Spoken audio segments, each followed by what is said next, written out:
Hello students, हम लोग chapter पढ़े कंटिन्यूटी और आज की क्लास में हम लोग आगे के थ्योरम देखेंगे। चलिए थ्योरम नंबर 3 से देखते हैं। A polynomial function is a continuous function, यानी कि जो पॉलिनोमियल फंक्शन होता है वो कंटिन्यूअस होता है। ये हमें यहाँ प्रूव करना है। चलिए हम लोग इसका प्रूफ देखते हैं। हम लोग यहाँ पर एक फंक्शन ले लेते हैं, polynomial function. Let P x equal to a0 plus a1x plus a2x square plus dot dot dot कहाँ तक an(x) का पावर n तक be a polynomial function, be a polynomial function, polynomial function. Here इसमें हम लोग ये भी लिख देते हैं कि इसमें क्या है, an नॉट इक्वल टू 0 होना चाहिए और यहाँ a0, a1, a2 ये जो देख रहे हैं an तक, ये सभी के सभी आपके रियल नंबर होने चाहिए। एंड ये पावर में जो n है ये हमेशा एक नेचुरल नंबर होना चाहिए, तभी ना ये पॉलिनोमियल फंक्शन होगा। तो ये हमारा पॉलिनोमियल फंक्शन है। हम लोग ले लेते हैं let c be an arbitrary real number. ठीक है, आर्बिट्री रियल नंबर। ये क्या है, c कोई रियल नंबर है। ठीक है, रियल नंबर है। हमने यहाँ पे सी आर्बिट्री रियल नंबर ले लिया है। अब अगर हम इस सी पर फंक्शन का वैल्यू की बात करें तो वो आपका पी सी हो जाएगा। और यानी फंक्शन में हमें क्या करना होगा, एक्स की जगह पे सी पुट कर देना होगा। यानी a0 plus a1c plus a2c square plus dot dot कहाँ तक anc का पावर n, यही ना हो जाएगा। अच्छा, ऑल्सो हम लोग इसके अगर हम लोग लिमिट की बात करेंगे इस फंक्शन पी एक्स की, x अप्रोचेस टू c पर, तो इसका वैल्यू हमें पता है, इसमें रखेंगे। किस में रखेंगे जी, तो px का वैल्यू हमारे पास ऊपर दिया हुआ है। px का वैल्यू दिया हुआ है a0, a1x, a2x square dot dot कहाँ तक anx का पावर n तक। तो यहाँ पर c के तरफ अप्रोच करेगा x, तो इसका वैल्यू हमें मिल जाएगा a0 plus a1c plus a2c square plus dot dot कहाँ तक anc का पावर n तक। ठीक है, तो हम क्या देख रहे हैं कि ये जो वैल्यू मिल रहा है और ये दोनों इक्वल ही है। तो हम लोग यहाँ पे देख रहे हैं कि limit x approaches to c, px का जो लिमिट है वह pc के इक्वल हो रहा है, pc के इक्वल हो रहा है। तो यहाँ पे लिख सकते हैं कि hence fx is continuous at x equal to c for every real number c। ठीक है, तो इसका मतलब हम लोग लिख सकते हैं 10 px is a continuous function, यानी कि जो पॉलिनोमियल फंक्शन होता है वह कंटिन्यूअस होता है। यहां से हमने ये प्रूव करके दिखा दिया। समझ गए, क्लियर है। अच्छा, तो अगर हम लोग यहाँ पे ये भी बात करें पॉलिनोमियल फंक्शन, तो पॉलिनोमियल फंक्शन में आपका कांस्टेंट फंक्शन भी आ गया। कांस्टेंट फंक्शन भी आपका एक पॉलिनोमियल फंक्शन का ही फॉर्म होता है, तो ये भी कंटिन्यूअस होगा, है ना। ये भी आपका कंटिन्यूअस फंक्शन होगा। कांस्टेंट फंक्शन भी कंटिन्यूअस होता है, ये भी ध्यान रखना। थ्योरम देखते हैं 4 नंबर। क्या करें, if F and G are real function, F and G क्या है, रियल फंक्शन है, such that F of ji is defined. अच्छा, एफ ऑफ जी डिफाइंड है। अच्छा, हम लोग ये भी जानते हैं कि जब एफ ऑफ जी डिफाइंड है तो इसका रेंज जो होगा ना सबसेट होता है इसके डोमेन का। हम लोग ये जानते हैं ना, डिफाइंड होने पे ये होता है। And G is a continuous function.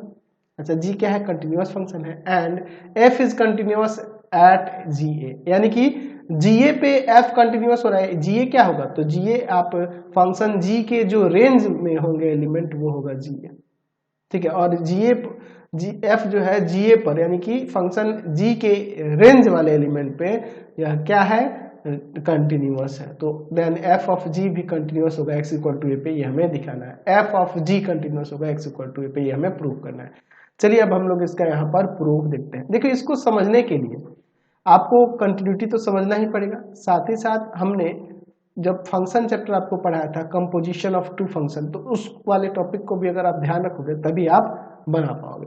हमारे पास यहाँ दिया है कि F of ji is defined. तो जब एफ ऑफ जी डिफाइंड है तो हम लोग कह सकते हैं कि रेंज जो होगा, रेंज ऑफ जी वह सबसेट होगा डोमेन ऑफ एफ के, क्योंकि ये डिफाइंड है, ये हमारे पास given F of G defined है, तो इसका रेंज जो होगा ये सबसेट होगा डोमेन ऑफ एफ का। यानी कहने का मतलब ये रहा कि इस फंक्शन जी के जितने भी वैल्यू आएंगे, जी एक्स के जितने भी वैल्यू आएंगे, वो सभी के सभी एलिमेंट होंगे, बिलोंग करेंगे डोमेन ऑफ एफ में, है ना, एफ के, है ना, डोमेन ऑफ एफ में बिलोंग करेंगे। इसका मीनिंग यही ना होगा। अच्छा, यहाँ पे ये भी लिख सकते हैं कि फॉर ऑल एक्स जो होगा बिलोंग करेगा किससे, ये जो एक्स जो इसमें रख रहे हैं, देखिए फंक्शन जी में एक्स रखने पर जो वैल्यू आ रहा है, एक्स के जगह पे आप कोई भी एलिमेंट लेंगे, किसके, हम लोग जी के डोमेन वाले, क्योंकि एक्स इक्वल टू ए पर जी डिफाइंड हो रहा है, यानी कि यहाँ पे लिख सकते हैं कि X belongs to domain of G. ठीक है, डोमेन ऑफ जी क्लियर है, यहाँ पे समझ लीजिए। एफ ऑफ जी डिफाइंड है तो इसका रेंज का एलिमेंट इसका सबसेट होगा इसके डोमेन का। अच्छा, इसका मतलब यह हुआ कि इसके रेंज के जो भी एलिमेंट हमें जी एक्स मिलेगा वो सभी के सभी बिलोंग करेंगे किस में, तो डोमेन ऑफ एफ में। और यहाँ जो एक्स है, एक्स क्या होगा, तो इस फंक्शन जी का डोमेन का कोई एलिमेंट होगा, हर एक एलिमेंट के लिए, फॉर ऑल एवरी एलिमेंट के लिए। ठीक है। अच्छा, हमारे पास ये गिवन है कि G is continuous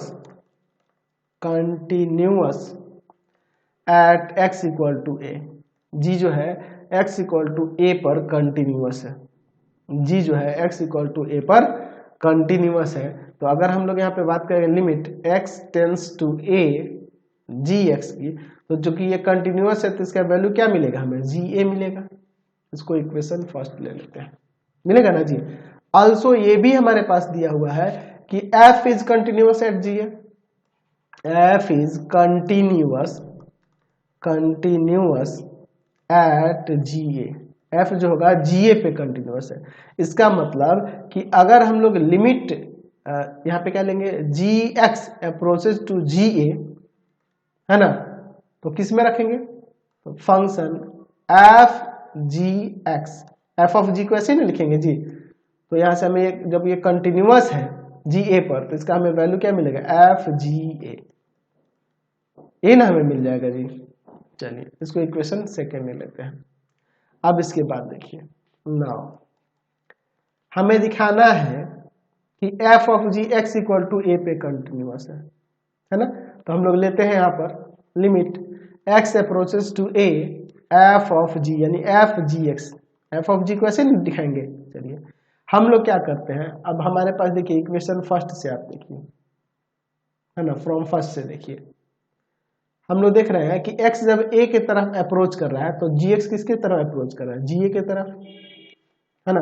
from equation first क्या देखने को मिल रहा है कि जब, है ना, x अप्रोच कर रहा है a के तरफ, तो उसी तरह से gx भी अप्रोच कर रहा है ga के तरफ। x a की तरफ अप्रोच कर रहा है तो gx का वैल्यू क्या ga की तरफ अप्रोच कर रहा है कि नहीं, तो यहां से हम लोग लिख सकते हैं, यहाँ पे हम लोग लिख सकते हैं कि x जब a के अप्रोच कर रहा है तो यहाँ पे gx किसके तरफ अप्रोच कर देगा, ga के तरफ, यहाँ पे f of g of x। ठीक है। अब देखिए, अब इसके बाद हम लोग यहाँ पर gx की जगह पे क्या रख देंगे, ga ना, यानी आ जाएगा f ga। तो जब ये इसका हम लोग देख रहे हैं कि x अप्रोच कर रहा है a की तरफ, तो इसका लिमिट हमें f ga मिल जा रहा है, f ga मिल जा रहा है, तो हम लोग यहाँ पे लिख सकते हैं कि hence f जी एक्स और f ऑफ g भी लिख सकते हैं, is continuous at x equal to A, x equal to A पे कंटिन्यूअस होगा। समझ गए। चलिए नेक्स्ट थ्योरम देखते हैं, 5 नंबर। क्या कह रहा है कि if g and f are continuous function, f and g क्या है, यहाँ पे दो कंटिन्यूअस फंक्शन है और f ऑफ g डिफाइंड है। f ऑफ g जब डिफाइंड है तो इसके रेंज के एलिमेंट इसके डोमेन के एलिमेंट के सबसेट, डोमेन का सबसेट होगा। Then composition function f of g, है ना, g और f का composition function f of g जो होगा ये किसके इक्वल है, f जी एक्स, ये इसके इक्वल होता है ना जी कंपोजिशन फंक्शन, ये हम लोग पढ़े हुए हैं कंपोजिशन ऑफ टू फंक्शन में हम लोग पढ़े हैं, इज ऑल्सो कंटिन्यूस, यानी कि एफ ऑफ जी कंटिन्यूअस होगा। अगर g और f कंटिन्यूअस फंक्शन है and f of g defined है तो f ऑफ g कंटिन्यूअस होगा, ये हमें प्रूव करना है। चलिए अब हम लोग इसका यहाँ पे प्रूफ देखते हैं। हमारे पास यहाँ दिया हुआ है कि since f of g is defined, जब f ऑफ g डिफाइंड कह रहा है देयरफॉर हम लोग यहाँ फाइनली कह सकते हैं कि रेंज ऑफ फंक्शन g जो होगा सबसेट होगा डोमेन ऑफ f के, डोमेन ऑफ f के। अब चलिए यहाँ ले लेते हैं let a b n arbitrary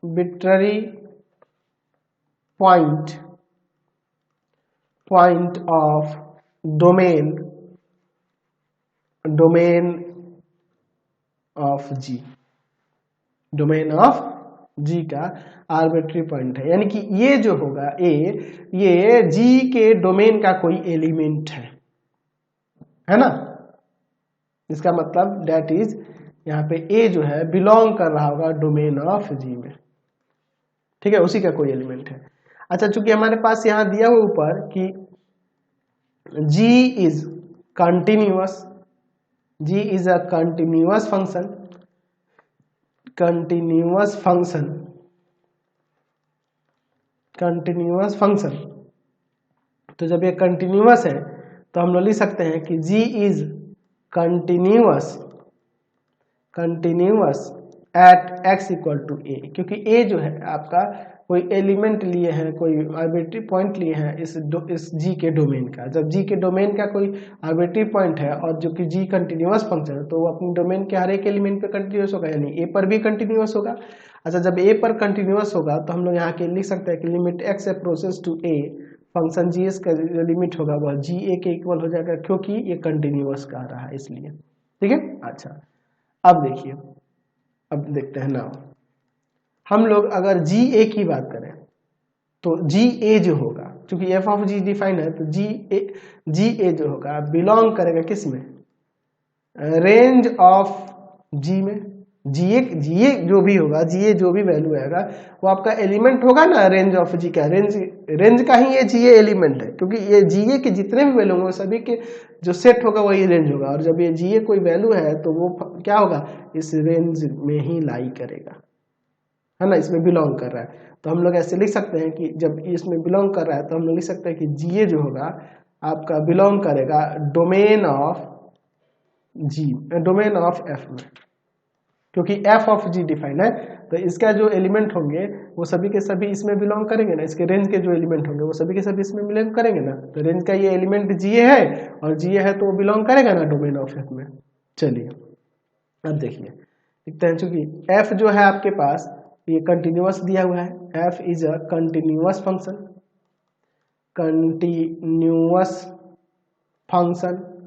आपके पास जी और एफ दोनों कंटिन्यूअस दिए थे ना जी, तो जब f कंटिन्यूअस है तो यहाँ पे लिख सकते हैं therefore f is continuous at x equal to क्या, जी ए पर ना, इस जी ए पर कंटिन्यूअस होगा, क्योंकि डोमेन का है ना, डोमेन के एलिमेंट में, f के डोमेन के एलिमेंट में ये जी ए बिलोंग कर रहा है। बात को समझे, ये जी ए जो है इसके डोमेन का कोई एलिमेंट है f के, तो f जब कंटिन्यूअस है तो अपने डोमेन के एलिमेंट पे कंटिन्यूअस होगा ना जी, बिल्कुल होगा।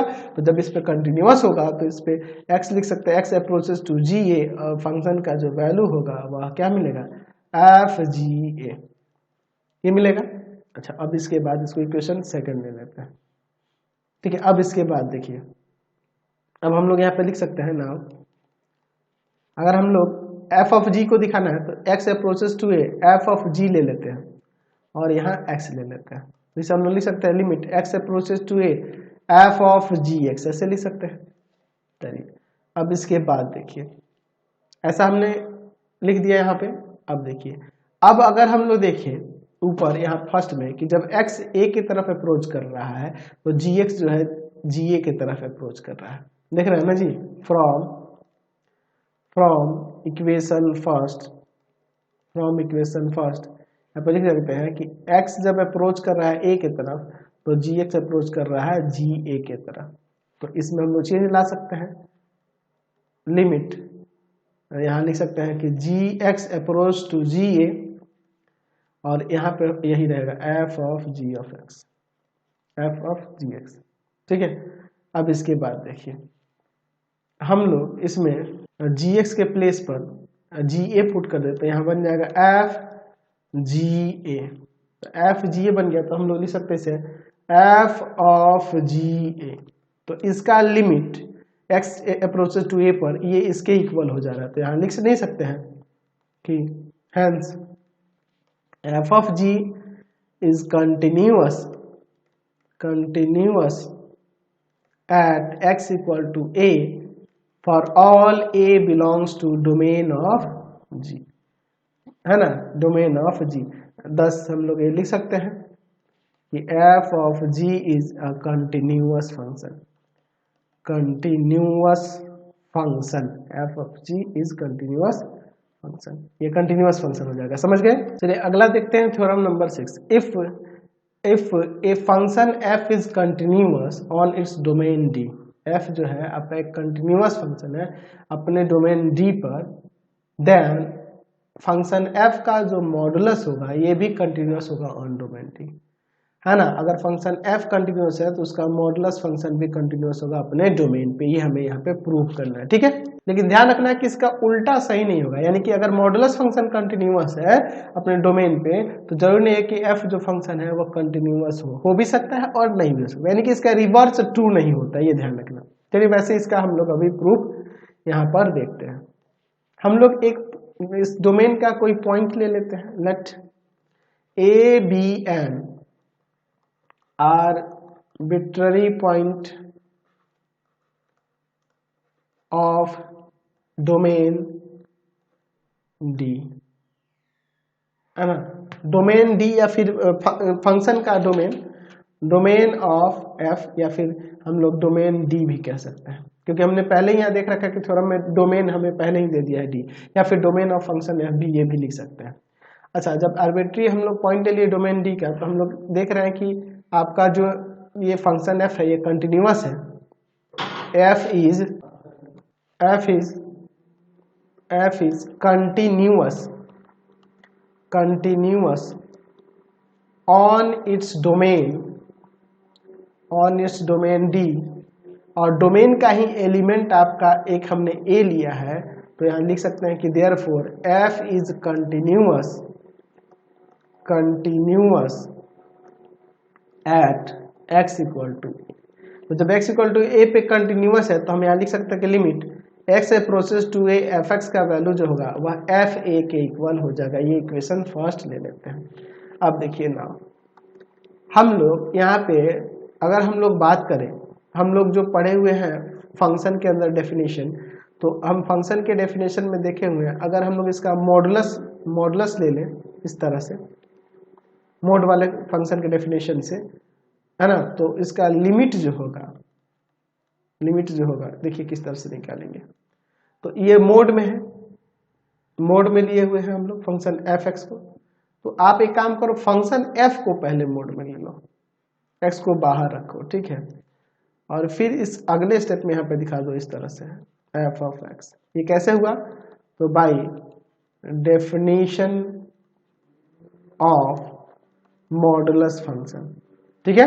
तो अब हम लोग लिमिट में जो पढ़े हैं उसके हिसाब से हम लोग क्या करते हैं, मोड को यहाँ सबके बाहर लिमिट को लेकर इंक्लूड करके लगा सकते हैं, है ना जी। तो किस तरह से इसको लिख देंगे, यहाँ लिख सकते हैं किस तरह से, limit x approaches to a, यहाँ मोड में ये पूरे को ले लेंगे इस तरह से। तो इसका अगर अंदर जो मोड के अंदर लिमिट देखें तो उसका एफ ए ही ना हो जाएगा। ये कैसे हुआ? ये हम लोग लिया है bye theorem of limit, bye theorem on limit, ठीक है। और ये हमने कैसे लिख लिया है, तो इसका वैल्यू देखिए यहाँ फर्स्ट से, फ्रॉम इक्वेशन फर्स्ट, हम लोग इक्वेशन फर्स्ट में देख रहे हैं ना जी, इसका लिमिट एफ ए के इक्वल है तो इसको एफ ए के इक्वल ना कर देंगे इधर। तो इसको हम चाहे तो ऐसे भी तो लिख सकते हैं इस तरह से, फंक्शन के डेफिनेशन में हमने पढ़ा हुआ है by definition of mod F, चलिए, तो यहाँ पे हम लोग देख रहे हैं, यहाँ पे लिख सकते हैं कि 10 limit x approaches to a f mod में f फंक्शन ये किसके इक्वल हो रहा है, मोड f a के। तो यहाँ पे हम लोग कह सकते हैं ना, ये एग्जिस्ट कर रहा है और इसका एफ ए के मोड एफ ए के इक्वल हो जा रहा है। दैट मीन्स यहाँ पे लिख सकते हैं कि hence mod F is continuous